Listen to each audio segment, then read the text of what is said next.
2015 el Perú necesita cambios para seguir creciendo. Hagamos del Perú un país del primer mundo. Panel. Participación privada para servicios públicos eficientes. Nos acompañan José Escafi, gerente general de Apoyo Consultoría Pública. Midori Dejavic, ex ministra de Salud. Gonzalo Ferraro, presidente de Infraestructura del Grupo Graña y Montero. Conduce la sesión Patricia Teullet.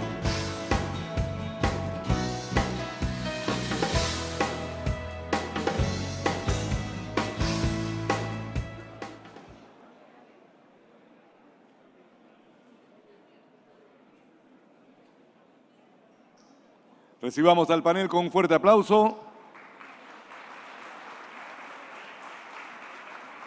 Y queda con ustedes José Escafi. Bienvenido, José. ¿Cómo estás?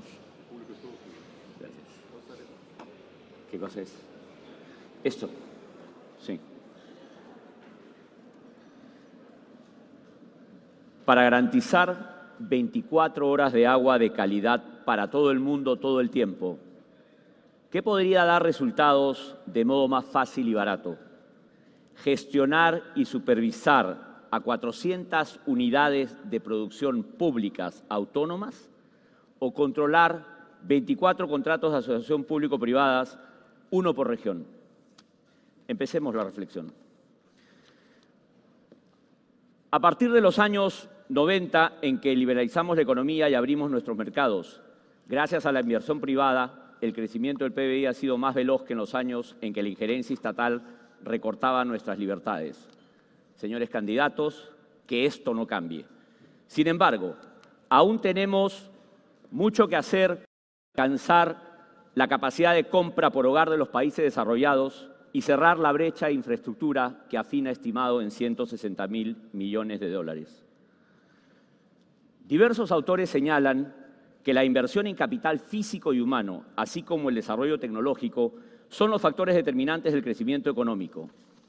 Douglas North y otros nos enseñaron que la causa fundamental del crecimiento, que a su vez incentiva a los agentes a invertir e innovar, son las instituciones y la conducta de los agentes en relación con la protección de los derechos de propiedad, el respeto a la ley y el orden, el cumplimiento de los contratos, los mecanismos de solución de controversias, la independencia del Poder Judicial. Nadie va a arriesgar su capital si es que un estafador le quita lo que ganó con el sudor de su frente y el Estado no hace nada. Los indicadores de este cuadro nos dicen que en esto estamos jalados. Para seguir creciendo necesitamos mejorar las instituciones. Necesitamos un mejor Estado, uno solo, unitario y descentralizado, y no tantos como regiones y municipios tenemos. Necesitamos un Estado al servicio del ciudadano y orientado a resultados, que garantice más bienestar por su lado en seguridad, justicia, salud, educación, infraestructura, que regule bien, que imponga pocos trámites simples, rápidos y baratos, y que el mismo trámite se haga de la misma manera en todos los municipios, como pedía Martín Pérez.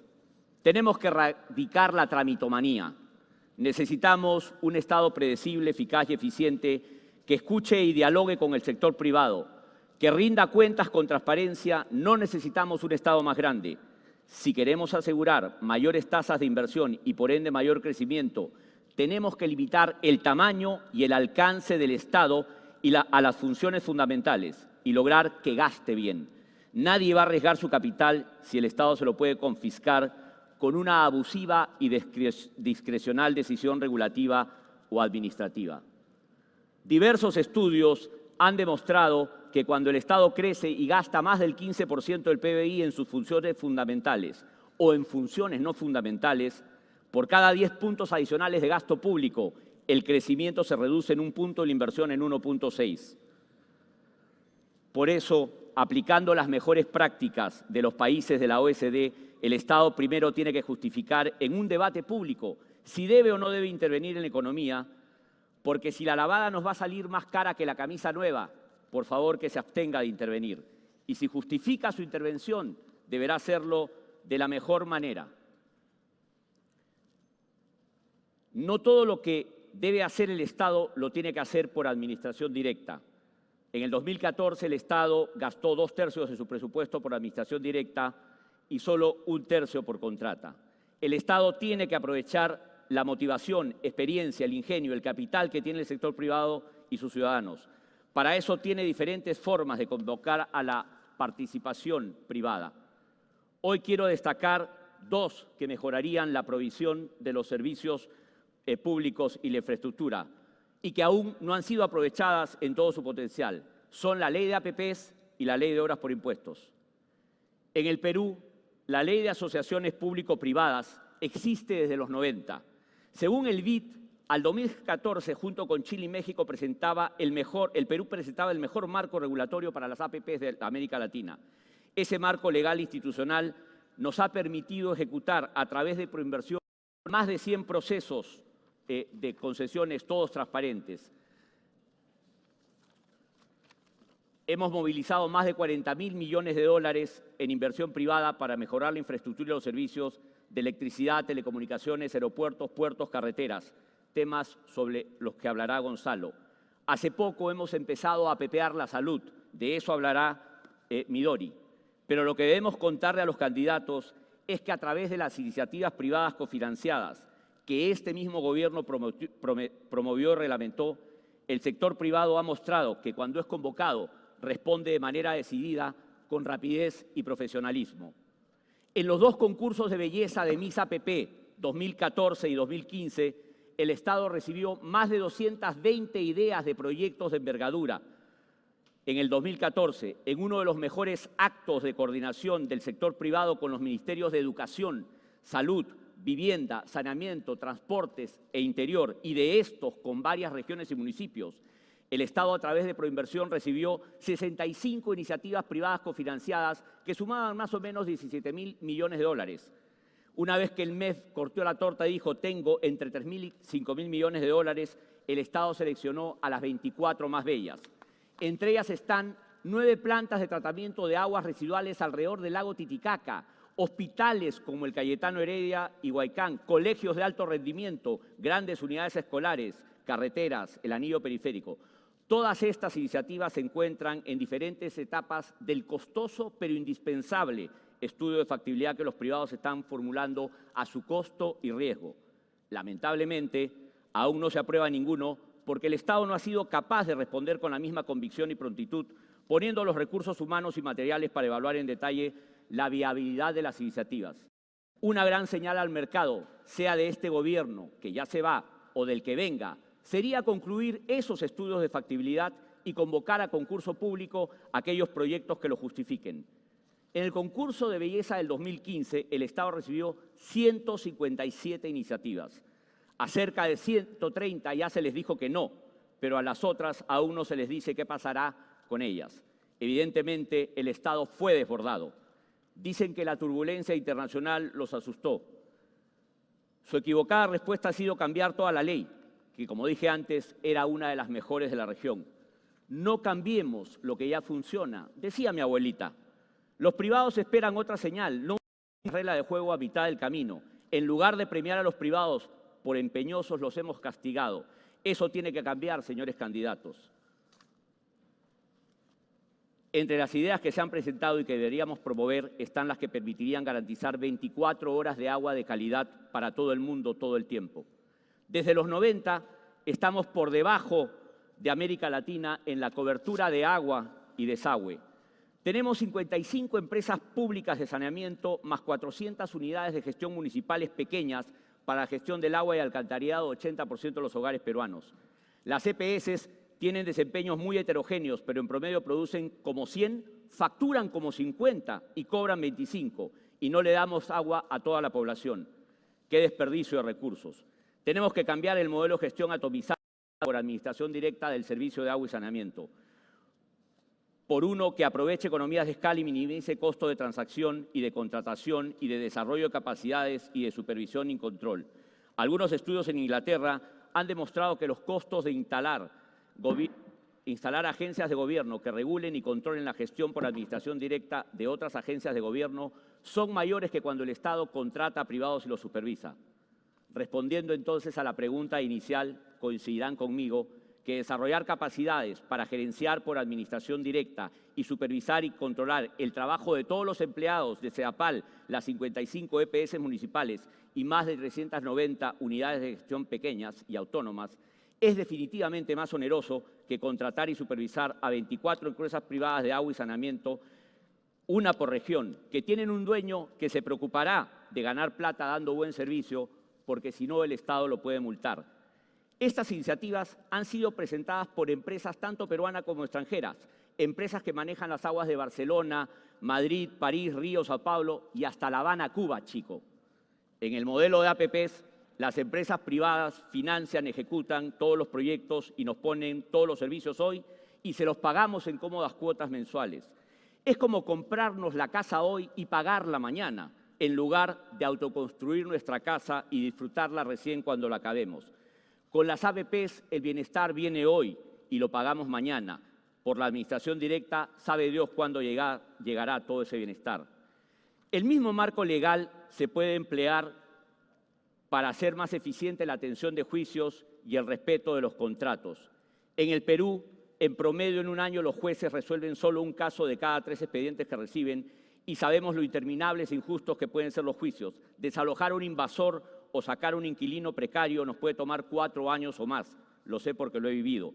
En Inglaterra, los juicios de cobro de dinero o de recuperación de propiedades por alquileres impagos se resuelven en línea por sistemas de gobierno electrónico.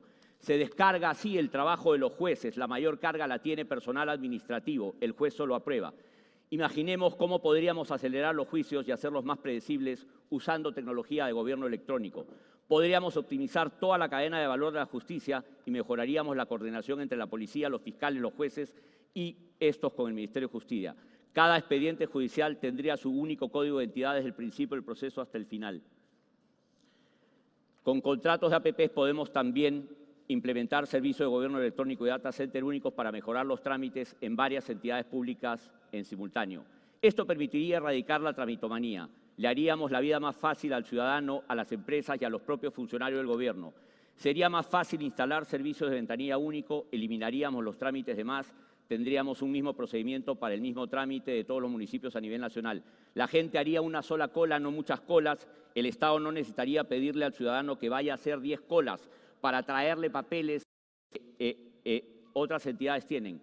El Estado podría obtener esos papeles directamente a través de sistemas interconectados que operan como si fueran uno solo. La gente haría sus trámites por teléfono, por correo, por internet o de modo presencial. Y la cereza del pastel, nos ahorraríamos muchos gastos innecesarios y muchos costos de contratación y supervisión.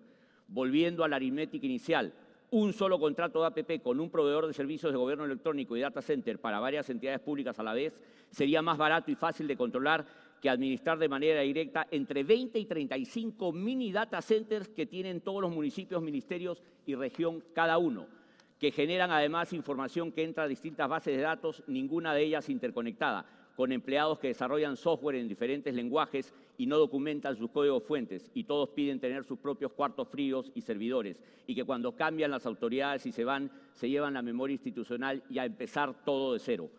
Lo mismo podríamos hacer con las inspecciones técnicas de seguridad y conformidad de obra. El 60% del tiempo de espera para abrir un negocio se va en las inspecciones técnicas de seguridad. Con un solo contrato de APP, con una empresa especializada podríamos tercerizar tanto la inspección de obra como la seguridad para atender en simultáneo a 50 o 100 municipios, en lugar de supervisar el trabajo de entre 1.000 y 2.000 profesionales independientes contratados por 50 entidades autónomas. Esto nos reduciría los tiempos de espera, las colas, los costos de trámites y podríamos iniciar los negocios más rápido. En seguridad ciudadana también podríamos apoyar el que hayan sistemas únicos mapas del delito, sistemas integrados de patrullaje a pie motorizado, data centers ayudarían mucho a todo lo que ha explicado el ministro sobre las capacidades. Y finalmente, horas por impuestos. La ley de horas por impuestos es un mecanismo por el cual cualquier empresa privada que tiene impuestos a la renta que pagar, en lugar de girar su cheque a la SUNAT, le puede entregar una inversión pública al Estado. y para ello puede financiar y contratar con métodos privados el maldito SNIP, el expediente y la obra, y a cambio recibir certificados de inversión que luego los entrega a la SUNAT. Este mecanismo se ha convertido en una gran cruzada nacional en la que las empresas privadas, por solo una motivación de responsabilidad social y reputacional, apoyan a los ministerios, a las regiones y a los municipios a ejecutar el gasto público de inversión. A través de obras por impuestos, las empresas han movilizado 1.800 millones de soles del presupuesto de sus impuestos en 186 obras de todo tipo, tamaño: colegios, hospitales, puentes, escuelas de la policía, sistemas de agua potable. Y créanme, lo hacen a pesar de que realmente es más fácil girar el cheque. Sin embargo, aún hay mucho que hacer. La ley ha autorizado ejecutar obras por impuestos hasta por más de 26.000 millones de soles y aún no llegamos a los 2.000. En conclusión, señores candidatos, cuando el diablillo de la administración directa los tiente, escuchen al ángel de las APPs y recuerden su pregunta aritmética: para garantizar 24 horas de agua de calidad para todo el mundo todo el tiempo, ¿qué podría dar resultados de manera más fácil y barata? ¿Gestionar por administración directa 400 unidades de producción públicas autónomas o controlar 24 contratos de APPs? Si le hacen caso al ángel, tendrán al día siguiente la tarea de destrabar varios miles de millones de dólares en APPs que en este momento están en construcción y en operación, o aquellas APPs que aún no inician la construcción por problemas de interferencias, expropiaciones, permisos y autorizaciones. Y si continúan con las iniciativas privadas cofinanciadas, iniciadas por este gobierno, que alcanzan más de 3.500 millones durante todo su mandato, podrán impulsar en una alianza estratégica con la sociedad civil que los eligió el cierre de brechas de cobertura y calidad de servicios públicos para que todos los ciudadanos reciban más bienestar por cada sol gastado. Ese sí sería un mejor Estado y así avanzaríamos hacia la democracia que todos queremos. Muchas gracias.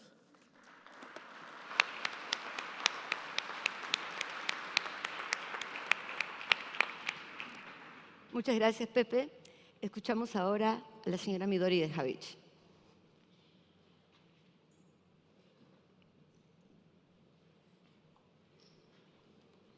Muy buenas tardes. Es un gusto muy grande estar con ustedes esta tarde. Un agradecimiento muy especial a los organizadores de IPADE, especialmente a Elena. Muchas gracias por la oportunidad. Espero poderlos persuadir, si es que no termino de romper el podio. Ya está. Espero, decía, poderlos persuadir en estos 15 minutos. Muchas gracias, muy amable. Esto es peligroso. Gracias. Espero poderlos persuadir que efectivamente hay una reforma de salud en marcha. Es una de esas reformas de las que hemos escuchado hablar estos días, las de segunda generación, de esas que dicen que son difíciles, y vaya que lo son. Puedo dar fe de ello. Pero no por ello, no por difíciles, menos fáciles de llevar a cabo. Y una de las formas más importantes que tenemos de precisar la importancia de llevarlas a cabo es hacernos la pregunta básica, que es ¿qué espera el ciudadano en este caso respecto a los servicios de salud? Y nosotros hemos respondido cuando discutíamos esta pregunta en el ministerio, preguntándole a la gente, conversando con las personas, y eran básicamente tres cosas que compartimos todos en la sociedad. Primero, queremos estar sanos. Queremos estar sanos nosotros, queremos estar sanos nuestras familias, queremos estar sanos en nuestra comunidad. Y eso es más allá de los servicios de salud, sabemos. Es la disposición y la disponibilidad del acceso al agua, de eso estaba hablando mi amigo Escafi hace un minuto, Pepe.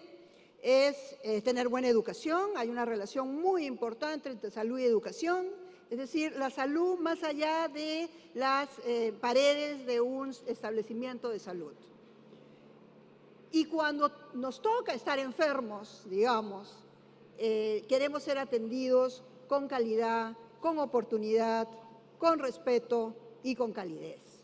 Y finalmente, una variable que ha aparecido muy fuerte como un indicador de desempeño de los sistemas de salud es esta posibilidad real y necesaria de tener una cobertura financiera frente a los eventos de enfermedad particularmente aquellos que son denominados catastróficos, porque cualquier persona en cualquier estrato social ve afectado fuertemente su capacidad de generar ingresos, sus ahorros, su patrimonio, cuando enfrenta la necesidad de financiar una enfermedad que tiene gastos catastróficos.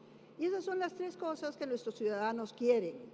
Y hemos escuchado también en estos días muy fuertemente hablar de esta nueva clase media que tenemos en el Perú, personas que han salido muy recientemente de la pobreza y que, según las encuestas, también claramente podemos identificar que algunos de los shocks más importantes que hacen que las personas regresen a la pobreza son justamente estos choques de enfermedad.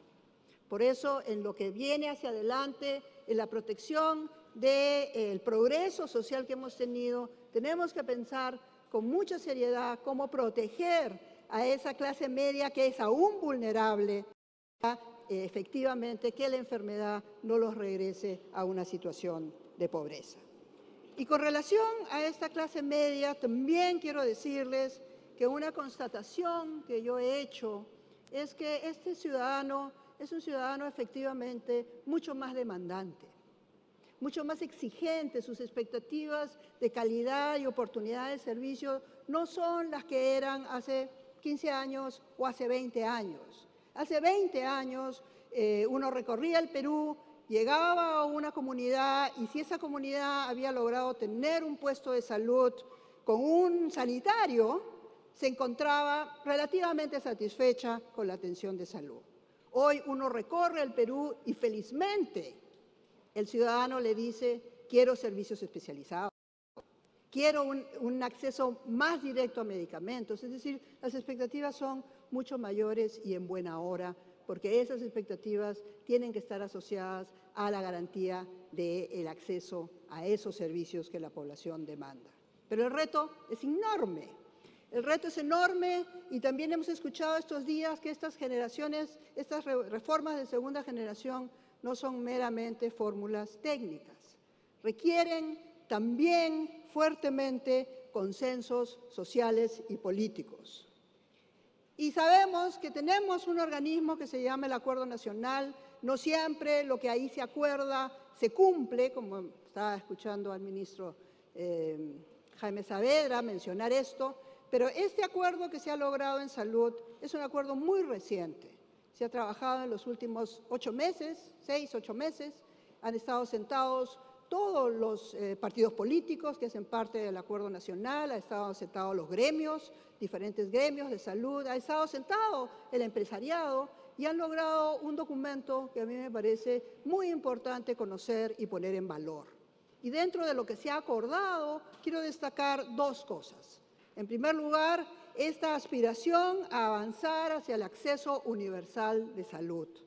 Eso se ha ratificado y creo que eso es algo que guía con mucha claridad los pasos de los siguientes gobiernos hasta que podamos efectivamente decir que hemos alcanzado la cobertura universal al acceso de la salud en el país. Y con relación al tema que vamos a tocar hoy en esta charla, también quiero destacar que ha habido un acuerdo sobre la importancia de la complementariedad del sector privado para alcanzar esta meta.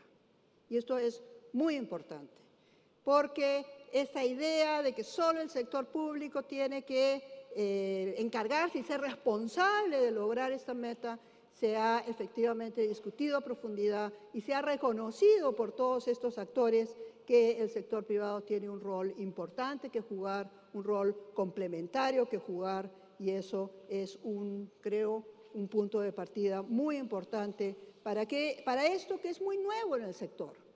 Decía Pepe que en otros sectores ha habido efectivamente colaboración público-privada desde hace muchos años.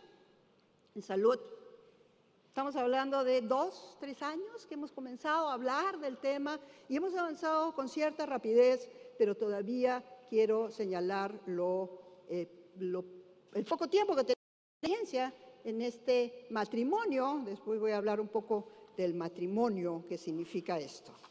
Y efectivamente, esto es parte de esta gran reforma que tiene efectivamente 4 grandes pilares. más cobertura, o sea, más personas protegidas, y tiene el pilar que es más y mejores servicios, porque detrás de la cobertura de un aseguramiento es absolutamente indispensable que estén disponibles los servicios donde se necesitan, con la calidad que se necesita. Una protección de estos derechos a través de la Superintendencia Nacional de Salud y efectivamente un Estado, un Ministerio de Salud, que tenga una organización más moderna, la gente de la que hablaba Jaime, gente que esté comprometida y que tenga las capacidades gerenciales para llevar adelante todos estos cambios. De todas estas pilares, hoy yo me voy a centrar exclusivamente, me encantaría contarles un poco más del resto, pero me voy a centrar exclusivamente en el tema de más y mejores servicios, que según estimados conservadores, enfrentamos una brecha de aproximadamente 10.000 millones de dólares. Ese es el gran reto que tenemos. Y cuando digo 10.000 millones de dólares en infraestructura, efectivamente detrás de esa inversión en infraestructura y equipo vendrá un flujo creciente de gasto corriente que tenemos que comprometer.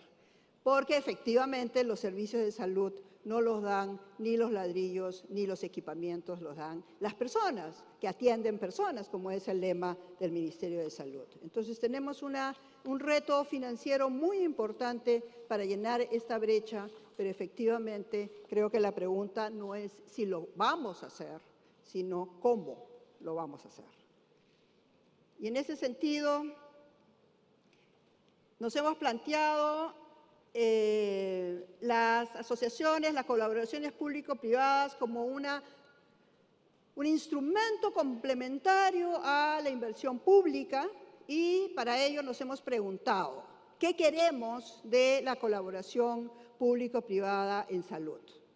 En primer lugar, queremos mayor eficiencia, queremos reducir sobretiempos y sobrecostos en la construcción y ustedes tienen ahí un grafiquito. Van a ver una zona verde y una zona roja, no espero que miren el dato exactamente, pero lo verde es lo que debería demorar y lo que debería costar una obra pública. Y lo rojo es lo que en realidad cuesta y en realidad se demora. Entonces tenemos mucha evidencia de sobrecostos y sobretiempos en la construcción y creemos que la colaboración público-privada nos permite reducir eso, ser mucho más eficientes. También tenemos otro problema, y eso está en el cuadro que ustedes ven más abajo, y este es un caso real de un hospital que fue evaluado 2 años después de ser inaugurado y prácticamente la mitad de los sistemas ya no estaban funcionando y 1/3 de la infraestructura ya no estaba en buenas condiciones, porque somos muy malos haciendo mantenimiento. Es decir, quiero transmitirles la idea de que hay una brecha muy grande de infraestructura que tenemos que llenar con un flujo de recursos, tenemos que hacer un esfuerzo de inversión y además tenemos que encontrar los mecanismos para salvaguardar esos activos. No podemos seguir en una modalidad donde invertimos y a los 2 o 3 años nuestros activos pierden valor permanentemente. Queremos también, por supuesto, entonces, ya buscando los resultados más cercanos al ciudadano, que haya mayor disponibilidad de servicios, que sean más efectivos, que sean más oportunos. Queremos que la calidad del servicio sea mejor. Queremos que el ciudadano usuario esté más satisfecho. Entonces decimos, bueno, la vía de las asociaciones público-privadas parecen ser prometedoras.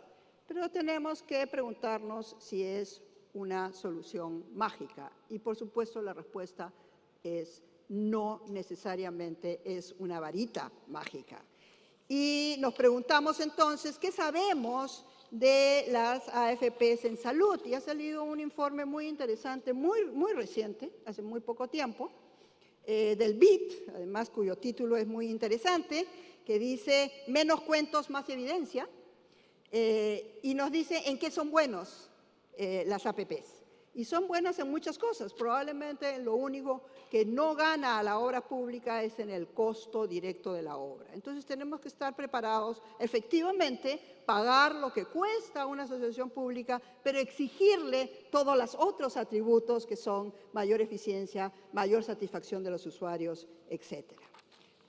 ¿Cuáles son las opciones? Pepe las ha mencionado. Tenemos compra directa de servicios, obra por impuestos, APPs de bata gris y APPs de bata blanca. Yo las voy a pasar muy rápidamente. Estas son todas opciones que están hoy a raíz de las nuevas reglas introducidas por la reforma de salud a disposición del sector público. El Seguro Integral de Salud puede hoy comprar servicios directamente al sector privado. Acá hay un potencial muy interesante para la innovación. Necesitamos seguir manteniendo la flexibilidad de los mecanismos de compra del Seguro Integral de Salud. Tenemos además las obras por impuestos que son particularmente interesantes para empresas que tienen localización junto a comunidades y quieren mejorar su relación con las comunidades, y estamos en el Ministerio de Salud recibiendo muchas e interesantes iniciativas de obras por impuestos. Una cartera muy interesante de APPs de bata gris, es decir, diseño, construcción y además mantenimiento y operación de todo lo que no es clínico en el hospital, y que es una cartera muy ambiciosa para ser la primera vez que estamos ensayando esta relación con el sector privado. En salud, además, hay ya unas iniciativas de bata blanca, que son toda la administración del hospital, experiencias que tenemos que analizar y estudiar para poderlas extender si es que las evaluaciones son positivas. ¿Qué necesitamos hacer? Y con eso quiero acabar, estoy ya en el tiempo. ¿Qué necesitamos hacer? Y aquí son tareas para todos. Por un lado, tenemos que decidir siempre poner al ciudadano y sus necesidades en el centro de la política. Cuando dejamos de hacer eso y ponemos los intereses de la burocracia, en el buen sentido de la palabra, o de los gremios, perdemos el camino. Y de lo que se trata es efectivamente de decir quien pueda dar el mejor servicio que lo dé. En segundo lugar, necesitamos reafirmar este consenso básico de que el camino a seguir es uno solo. No demos marchas atrás, no seamos tímidos en seguir en la ruta que se ha trazado, probablemente sin mucha prisa, pero con constancia de propósito. Y preparémonos para este matrimonio entre públicos y privados. Nos estamos conociendo. Me gustó mucho lo que mencionó Carolina más temprano, de establecer nuevas reglas de interrelación que no estén bajo este velo de sospecha y de falta de confianza en estas dos partes de un matrimonio, porque estamos hablando de contratos de 20 años. Estamos hablando de una relación donde tenemos que establecer estas condiciones de confianza. Y tenemos que aprender juntos de esta experiencia. Tenemos que ser capaces de transformar lo que vamos aprendiendo en mejores contratos en el futuro y trasladar al sector público, a la gestión del sector público, lo que vamos aprendiendo. Fortalecer la capacidad del Ministerio, hacer esta gran planificación de la inversión con el sector privado, saber dónde vamos, a qué queremos lograr en el largo plazo, y involucrar a la Superintendencia Nacional de Salud para que nos ayude a efectivamente hacer esa curva de aprendizaje para que estas experiencias efectivamente nos permitan hacer mejores matrimonios en el futuro. Y finalmente quiero solo dedicar un minuto, creo que estoy fuera de tiempo, menos de un minuto, 2 segundos, a reiterar la importancia de seguir fortaleciendo el Seguro Integral de Salud como un instrumento de compra de servicios al sector privado, al sector público, extender los mecanismos de procedimientos que simplifican esas compras. Algunos de esos procedimientos van a vencer en el 2016, es necesario extenderlos para poder potenciar este mecanismo de compra de servicios y finalmente revisar con mucho cuidado ciertas restricciones que han sido incluidas en el presupuesto 2016 que limitarían esta función del Seguro Integral de Salud. Entonces, solo quiero terminar con esta idea de que dice, no nos arrepintamos dentro de 20 años por lo que no hicimos. Hoy es el momento de seguir la ruta hacia la modernización del sector y hacia la mejora de los servicios con la acción conjunta entre sector público y sector privado. Muchas gracias.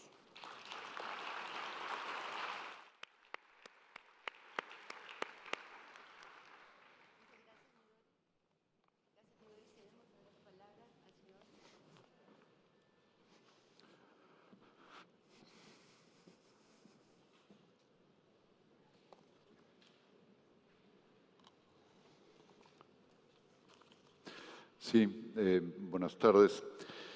En primer lugar, quisiera agradecer la invitación de los organizadores de CADE. La verdad es que me llena de orgullo estar participando aquí. Yo he sido director en alguna oportunidad y hace bastantes años en IPAE y he participado en varios de estos eventos. Y la verdad es que, como les digo, me llena de orgullo. Espero que no se arrepientan de haberme invitado a ser expositor, pero, en fin. A mí me han pedido que hable un poco sobre las experiencias de las APPs, asociaciones público-privadas, pero especialmente relacionadas en transporte. Pero yo quiero dar una rapidísima pincelada sobre lo que significa una APP. Ahí tenemos la foto superior, lo que nos hablaba Alberto Berme ayer, el tren bala de la costa. ¿Por qué no soñar en una cosa así? ¿Por qué no tener esa ambición? Pero en estas fotos yo he querido combinar una serie de cosas. Ustedes ven que las APPs pueden ser aplicadas a muchos sectores, casi a cualquier sector. Ahí vemos colegios que están en esteras, vemos carreteras en pésimo estado, falta de agua, falta de servicios de saneamiento. Hemos escuchado en la presentación de José Scafi 159.000 millones de dólares al 2025. Eso es la brecha de infraestructura. Hace poco conversaba yo con un amigo que me decía, bueno, ¿y eso en soles cuánto es? Todos, los que quieras, hay campo para hacer todo lo que se nos pueda ocurrir. Pero los 159.000 millones de dólares significan una cifra para construir, y está construida o calculada utilizando dos dimensiones. Uno, la construcción de infraestructura nueva, y dos, el mantenimiento de esa infraestructura nueva y de la ya existente. Si dejamos de mantener los 159.000 y tantos millones, se pueden convertir en lo que quieran. Y en soles, bueno, ya les dije, todos, no nos alcanzarían. Entonces hay que tener cuidado. Y ustedes dirán, bueno, ¿y esto qué tiene que ver con lo que estamos hablando? El Estado presupuestalmente no tiene capacidad de manejar esto. Y por gestión, no por incapacidad, sino por gestión, por la cantidad de trabajo que eso significa, cubrir estos 159.000 millones de dólares de brecha de infraestructura, requiere que participen los privados, que participemos los privados. Y ahí es donde surge el mecanismo de la asociación público-privada.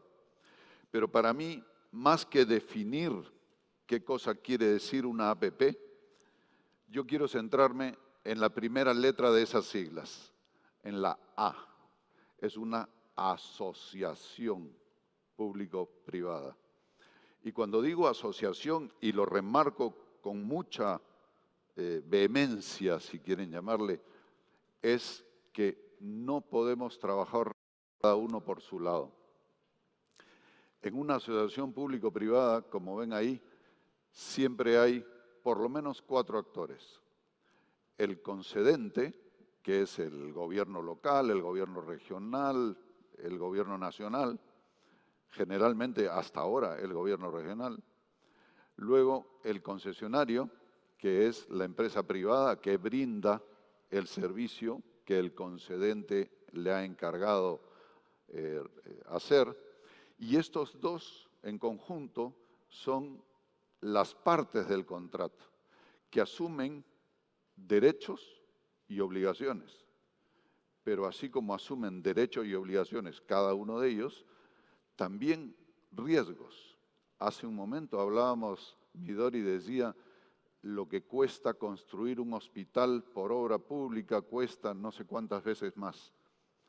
Bueno, ese riesgo de costo lo asume el concesionario. Ese riesgo de plazo de construcción del hospital lo asume el concesionario.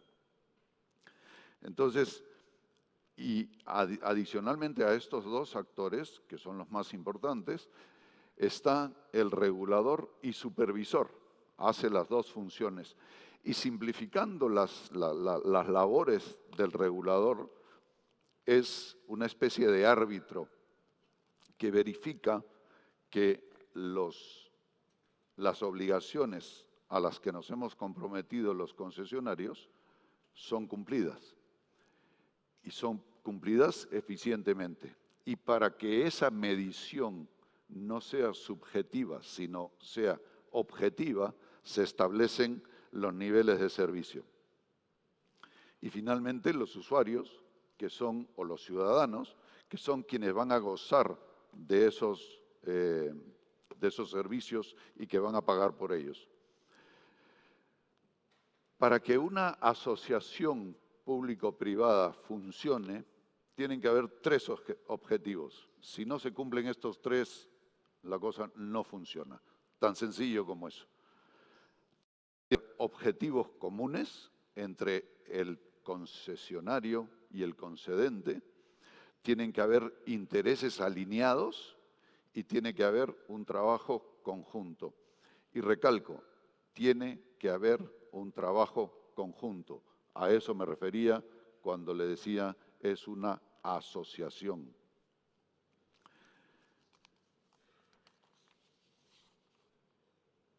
¿Cuáles son los objetivos de una APP? Dar una mayor cobertura de un servicio determinado, llegar a más gentes, en el caso del hospital, lograr atender a más personas. Y en segundo lugar, mejorar la calidad de la provisión, de esa provisión de esos servicios. No importa cuál sea. Pero hablábamos hace un momento, les comentaba, de la existencia de los niveles de servicio. Esto implica una evolución en los estándares, en la exigencia, en la calidad de servicio, pero también genera mayores expectativas en la provisión de dicho servicio. Y eso genera un proceso de mejoras continuas permanente. ¿Qué quiero decir con que se elevan las exigencias? Ven ustedes la grúa que está en la parte alta de la lámina. Cuando recién tomamos la primera concesión de carreteras, no existían grúas en las carreteras. El contrato de concesión nos exigía que pusiéramos una grúa, o varias grúas, dependiendo de la longitud de la carretera. Pusimos las grúas y al principio nadie las usaba. Después los usuarios comenzaron a utilizar las grúas y llamaban a pedir el auxilio mecánico. Hoy, después de 10 años, nos gritan cuando la grúa se demora un poquito más de lo que ellos creen que debería haberse demorado la grúa. Y a veces no tienen en cuenta que la grúa, por ejemplo, puede haber estado atendiendo otra emergencia o que estaba a 80 kilómetros de distancia. Entonces, claro, no puede correr porque corre el riesgo de tener un accidente. En fin, las exigencias van cambiando. Pero los niveles de servicio están para cumplirse y los niveles de servicio son supervisados por Ocitran, en el caso de las carreteras. Pero hay consecuencias por no cumplir los niveles de servicio, no importa cuál sea. Por ejemplo, en la carretera que nosotros tenemos concesionada entre Nazca y Cusco. A 4.500 metros de altura hay teléfonos de emergencia, unos equipos de comunicación, más que teléfonos de emergencia, unos equipos de comunicación. Pero la única manera de que esos equipos funcionen es con línea celular. A 4.500 de altura, a 4.500 metros de altura, les garantizo que los teléfonos no funcionan las 24 horas, se los aseguro. Desgraciadamente, si nosotros tomamos la medición, uno va a veces, presiona el botón y funciona el teléfono. Media hora después va, presiona el botón y funciona el teléfono. Por último va, presiona el botón 2 horas después y no funciona el teléfono. Y eso tiene consecuencias. Pero en fin, a eso nos hemos comprometido y tratamos de cumplirlo.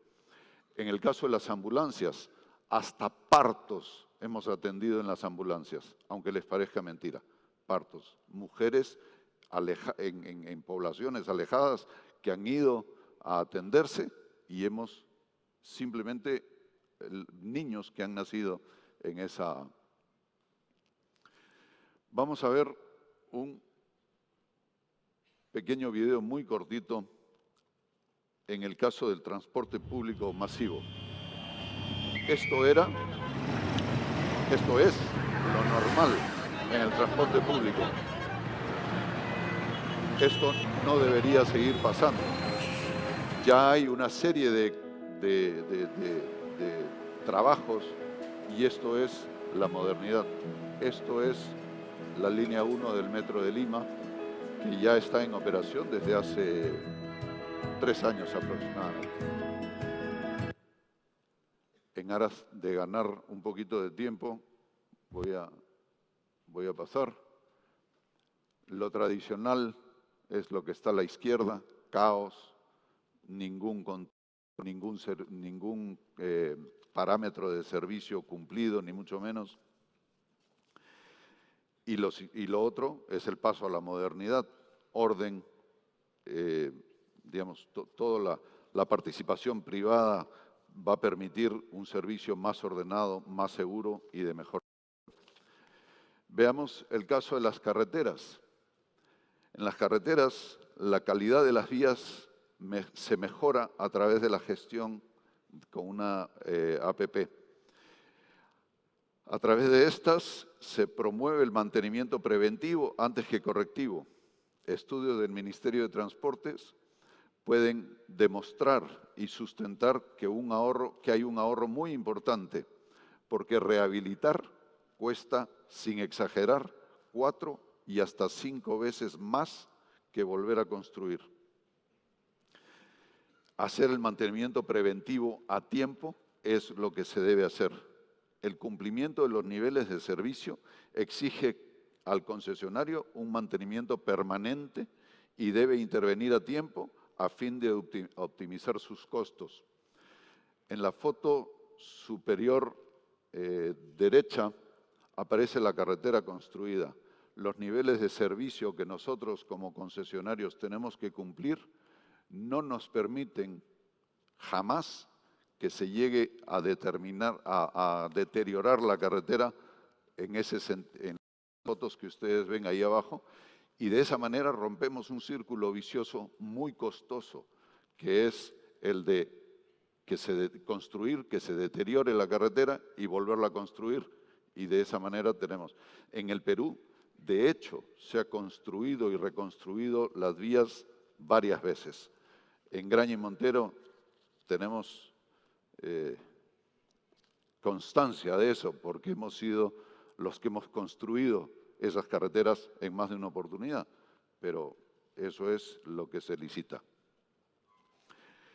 Insisto, hay procesos continuos de mejora permanentemente. Yo quiero mostrarles un par de casos de éxito y en cómo hemos cambiado, cómo cambia la vida de las personas cuando hay ejemplos como este.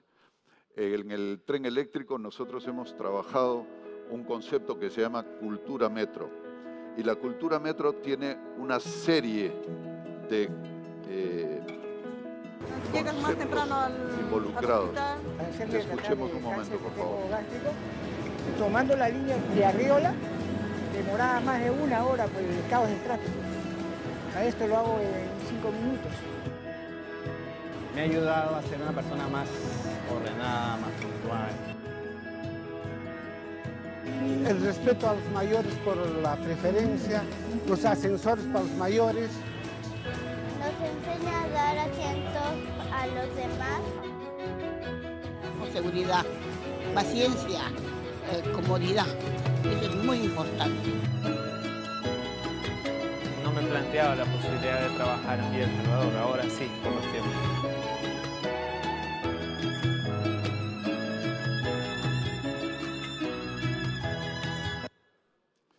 Entonces, hemos tenido un impacto positivo en la calidad de vida de las personas, en la vida de las personas. Y esto se demuestra con estos, en este gráfico mostramos los altos niveles de satisfacción que ha tenido el usuario.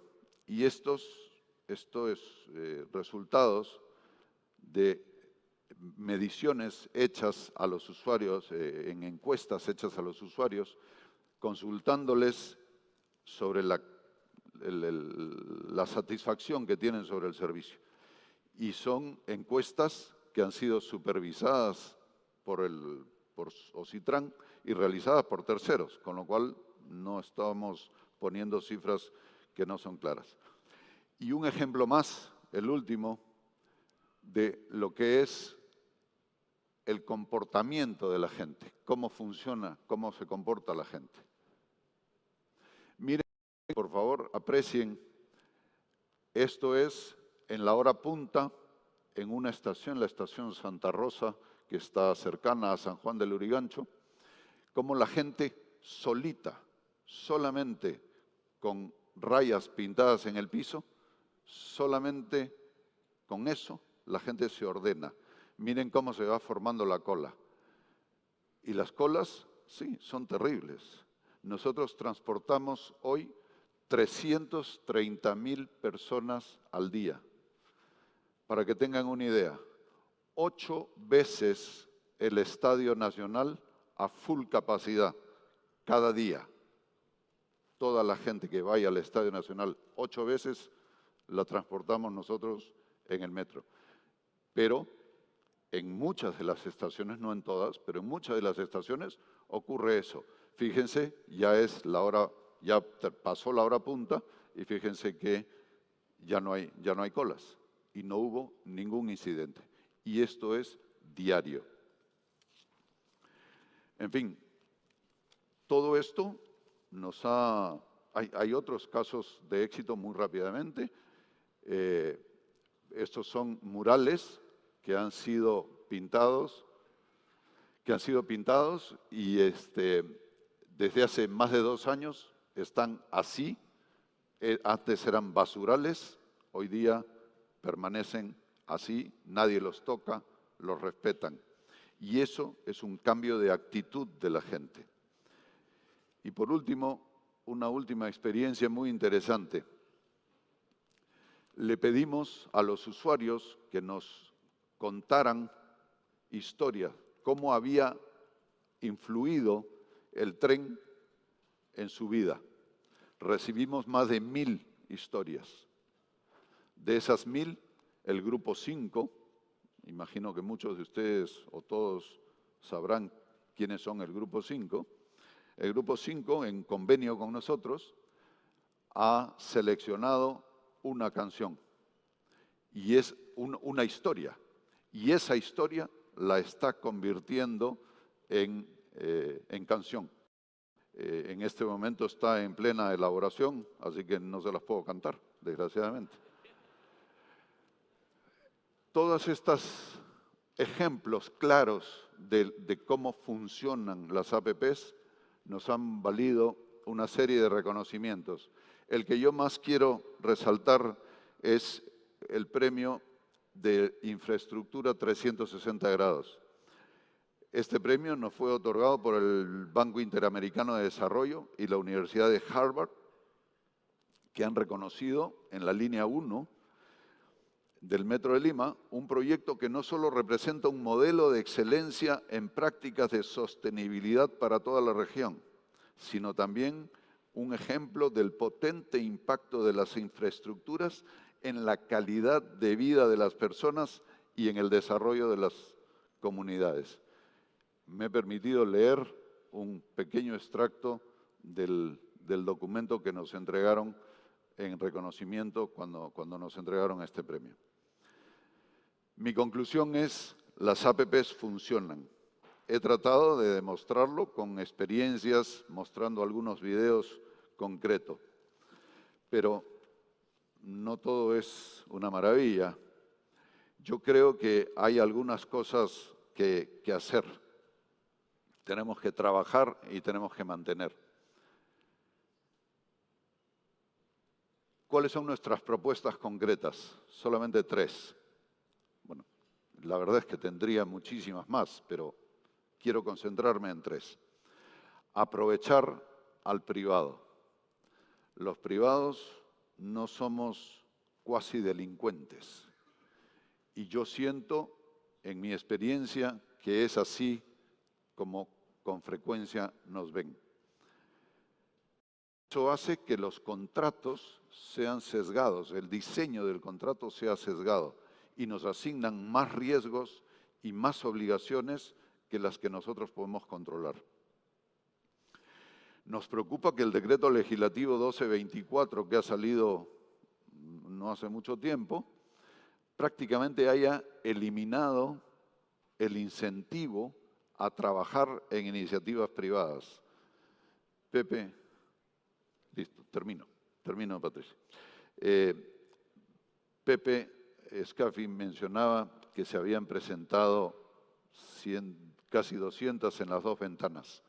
Nosotros, como Graña y Montero, hemos presentado 28. De esas 28, solamente estamos trabajando, avanzando en 2. Hay 26 de las que hay algunas que nos han rechazado, pero hay aproximadamente 10 o 12 que no tienen absolutamente, no sabemos absolutamente nada de lo que ha pasado. Buscar un balance entre la gestión y el control. Y aquí quiero referirme específicamente a agilizar la permisomanía. En una de las concesiones, solamente la licencia de construcción nos tomó un año exacto. El día que se cumplía un año, el aniversario, íbamos a celebrarlo y nos dieron de regalo la licencia de construcción.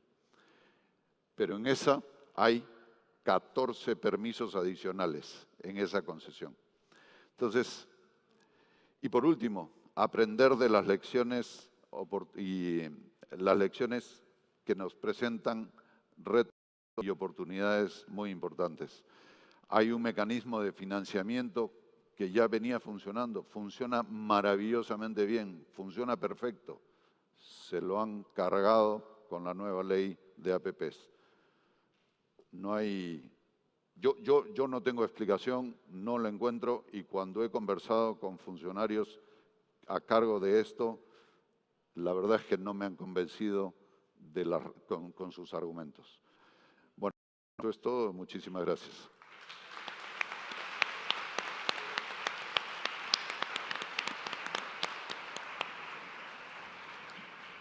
Gracias, Gonzalo.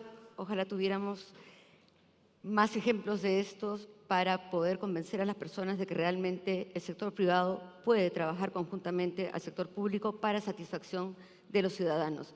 Midori, tengo una primera pregunta para ti, y es que tú entraste a trabajar a las entrañas de este monstruo que es el Estado en un gobierno que claramente no quería al sector privado, que desde el principio quería un Estado no más fuerte, sino más grande.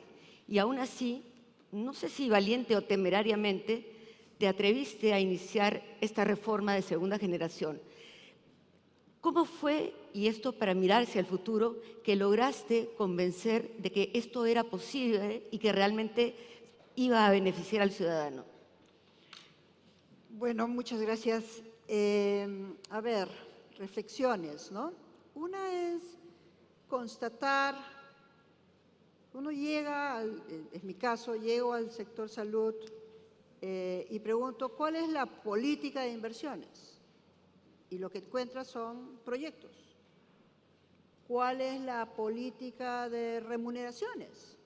Y lo que encuentras son presiones y aumentos que no se sabe exactamente para qué son.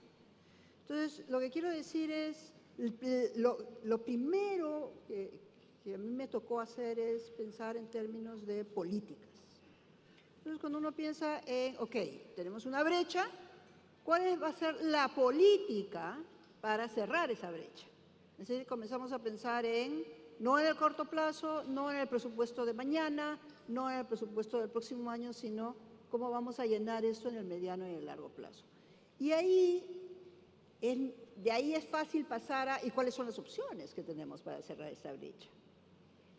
Y ciertamente, cuando hablamos de estos números que son grandes, porque ha habido muchas décadas en las cuales no hemos tenido inversión en salud, y miramos esto como un reto de mediano y largo plazo, es nuestra responsabilidad como funcionarios públicos, habiendo sido funcionario público, mirar cuáles son todas las opciones que hay disponibles. Y aparece muy claramente esta necesidad de tener un portafolio. Portafolio de obra que va a ser por obra pública siempre, y una posibilidad de abrir a nuevos mecanismos. Y me encontré además con un marco normativo que ha mencionado Pepe, que era realmente muy favorable. La idea de la iniciativa privada, no solamente para construir, para generar financiamiento adicional, movilizar financiamiento que está fuera tradicionalmente del presupuesto público, traerlo del mundo financiero hacia la expansión de un servicio social, es una parte de la historia. La otra parte de la historia, que es más difícil de medir, es la posibilidad de tomar contacto con la innovación. Entonces, haciendo la pregunta corta, esa mirada de mediano y largo plazo necesariamente te lleva a mirar estas opciones, y la colaboración pública-privada de todas maneras es una opción que tiene que estar en la fórmula. Gracias, Midori. Pepe, si a mí, ciudadano que tiene que pagar impuestos, me dijeran que en lugar de pagar mis impuestos a la SUNAT, puedo, pagando un 10% más, por decir, decidir a dónde va mi impuesto, si a financiar el hogar de niños tal o el hospital tal, yo estaría dispuesta. ¿Por qué el sector empresarial no está más dispuesto a hacer uso de esta posibilidad de la cual el ciudadano no tiene acceso y prefiere pagar impuestos en lugar de ir más allá en este tema de obras por impuestos? En el tema de obras por impuestos hay un tango que se baila de a dos. Así como tienes que tener el interés de empresarios privados, y han habido muchos, como has visto en la foto, que ya lo están haciendo, ¿no? Empresas, todos los bancos prácticamente están, las mineras, las petroleras, Bacus, Coca-Cola, Gloria, pesqueras. Pero también necesitas la voluntad del sector público.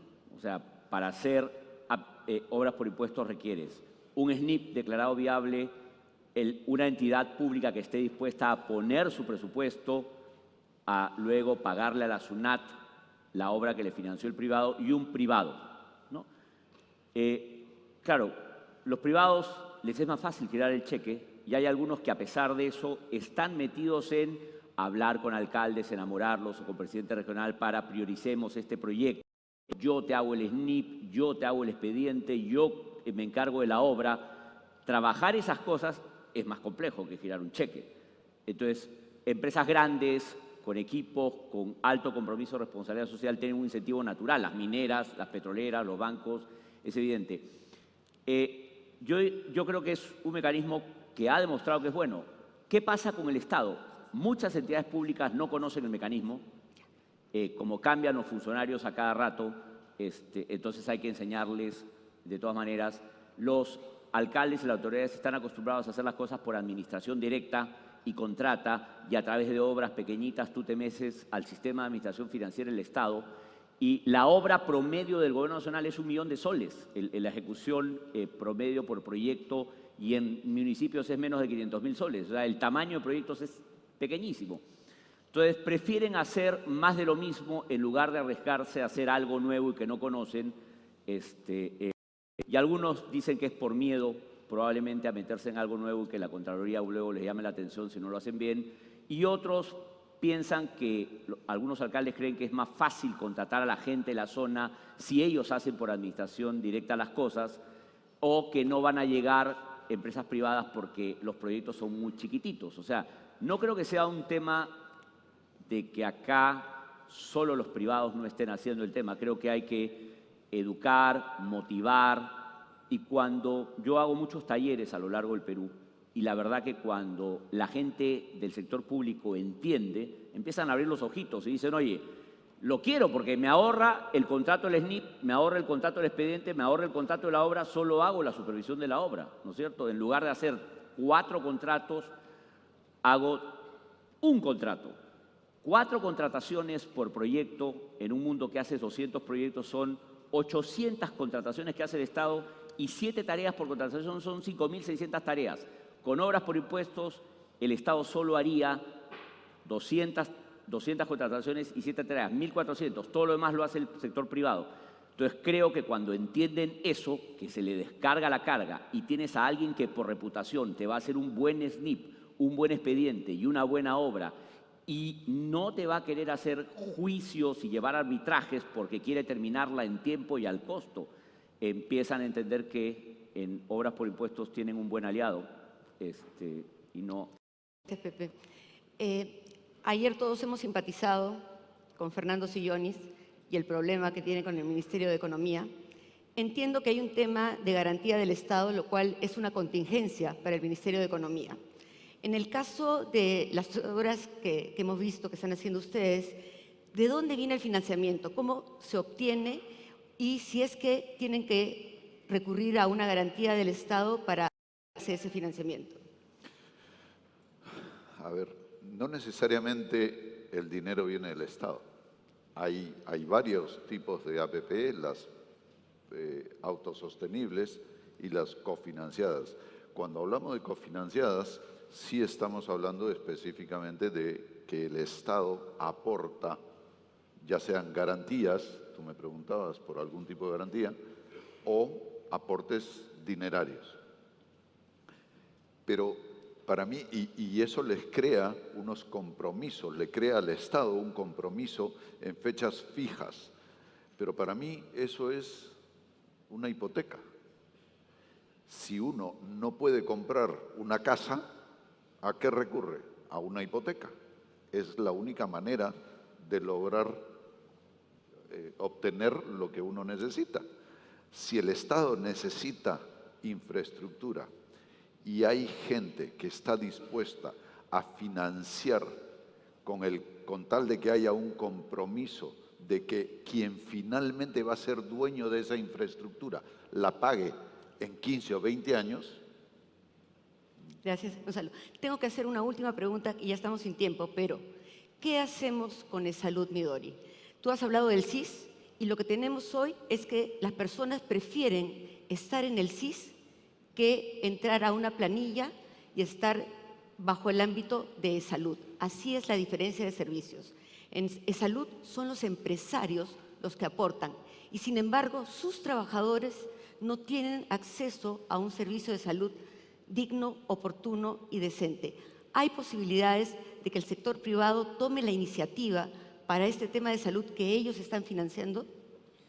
A ver, varios temas ahí, ¿no? El CIS ha crecido en términos de financiamiento. Yo tuve la oportunidad de trabajar con el Ministerio de Economía y inyectar recursos al CIS, importantes, triplicar los recursos, eso se está reflejando entonces en la satisfacción de los asegurados del CIS.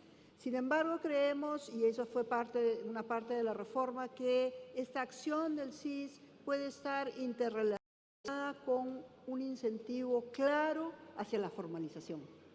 Es decir, el dotar de un seguro de salud que tiene hasta cobertura de cáncer, a través de la inscripción en el NRUS, que es uno de los modelos que estamos intentando, es poner en valor como beneficio el aseguramiento como un incentivo, digo, hacia la formalización. Entonces ahí hay un tema bien interesante porque hemos hablado mucho también acá de la micro y pequeña empresa y de la necesidad de efectivamente que no solamente rebajar costos, sino aumentar el beneficio de la formalidad.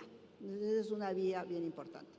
En el tema de salud, yo creo que es tarea del próximo gobierno pensar muy seriamente en cuál es la reforma que necesitamos en esa institución.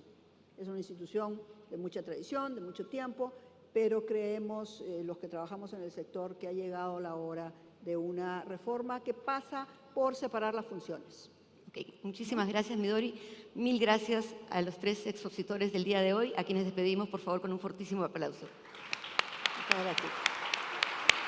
Gracias también a Patricia Teullet por haber conducido con tanta precisión el panel. Gracias a José Escafi, Midori de Javich y Gonzalo Ferraro. Y viene la última intervención de la tarde. Está con nosotros. ¿Le van a tomar una fotito de rigor? ¿Les van a tomar una fotito de rigor, digo? Estará con nosotros inmediatamente el ministro de Transportes y Comunicaciones, el señor José Gallardo, a quien he visto hace un ratito. ¿Está ahí? Sí. Bien, hacen la foto de rigor y recibimos. Gonzalo se acomoda ahí para salir más bello.